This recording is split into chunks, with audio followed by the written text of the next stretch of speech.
Welcome back to Preseason Thunder's 2009 Ford Season Preview. I'm Steve Burns.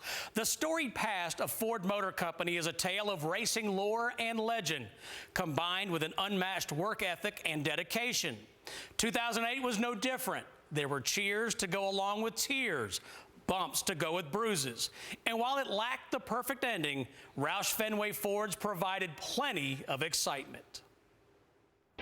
In the summer of 2008, Roush Fenway rode into Bristol propelled by the success of the '99 Ford. Carl Edwards had 5 wins and was just heating up. 1, 2, 3, Carl Edwards now trying to get up to the back bumper of Kyle Busch. He got into it, moved him out of the way. Awesome job, buddy. Awesome job. Carl Edwards, you are the man, buddy. You won this race for us, pal. Oh, awesome race. 3 out of the last 4, and easily the hottest team going into the chase going to be the 99 and Carl Edwards.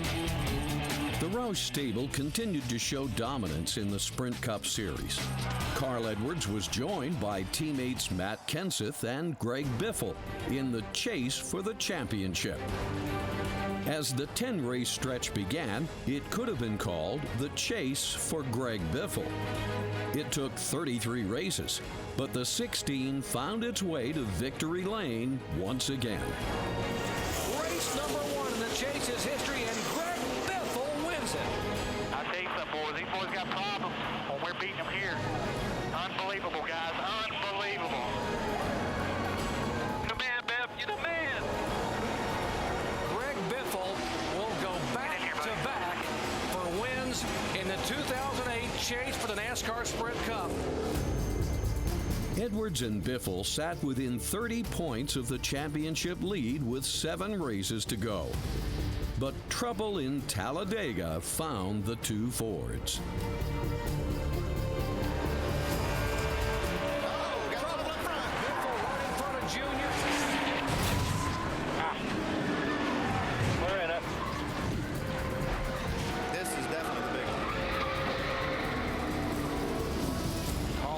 All day long tried to stay out of trouble.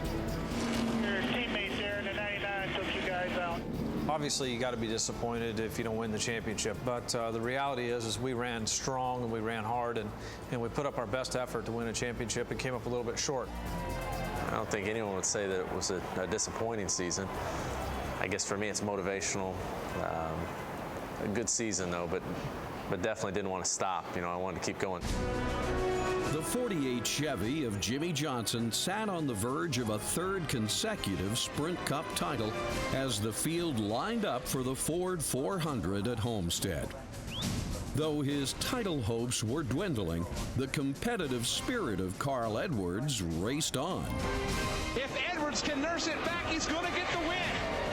He's going to make it, guys. Here he comes. His 9th win of the year. Carl's going to win the Ford 400.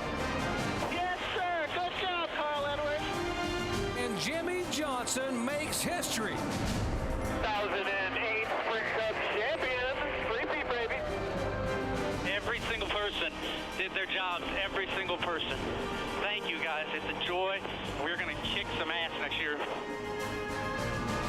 Obviously, we performed at a level that was very high, but Jimmy and those guys were able to be one notch above us, and it wasn't always on-track performance. It was just their refusal to give up.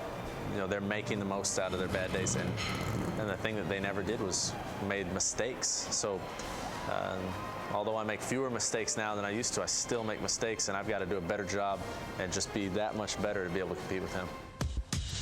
2008 becomes 2009, and at the shop, focus is fixed on preparing Roush Fenway's 5 Fords for the Daytona 500.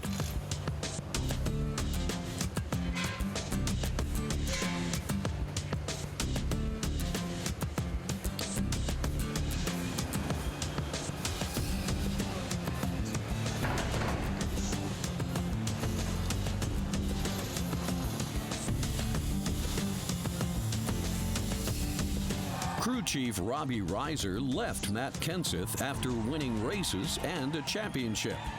Now there's a new face atop the box. When I became a crew chief, I tried to model myself after Robbie Reiser. You know, Robbie at the time was winning a lot of races. They were very successful. So I tried to look to see what he was doing. So it was kind of a natural fit. You know, I don't think I expect to change anything.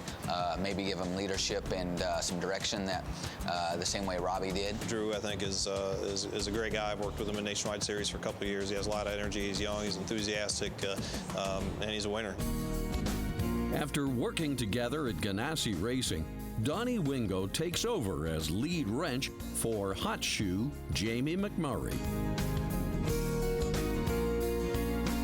You know, I had a lot of success with Donnie, and felt like, you know, when we did that at Ganassi, we maybe didn't have the best cars in the sport, and being at Roush Fenway now and have the equipment that we have, it's hard to explain how excited I am. When he gets something in his head that won't work, or this is not right, or that's not right, or maybe some call that we make is not something he's thinking about, but, you know, I can usually explain to him, or, you know, it's a trust. It just kind of feels like home, and it's a very comfortable feeling. Having just missed the 2008 chase, the pressure is on David Reagan to deliver in his third season for Ford. A year or two is what the sponsors and what the owners will give you, and certainly if you can't figure it out that quick, then they move on to the next guy, just because there's a pretty good talent pool that are waiting and knocking at the door. He's matured so fast, he picks up stuff so fast, and he's willing to learn anything there is about anything, so he's always open-minded. I predicted he'll get in the chase. I suspect he'll win a race. And if the cards that happen to fall right for him, he could win a championship. David Reagan will be as good in this business as anybody's been. He is the real deal.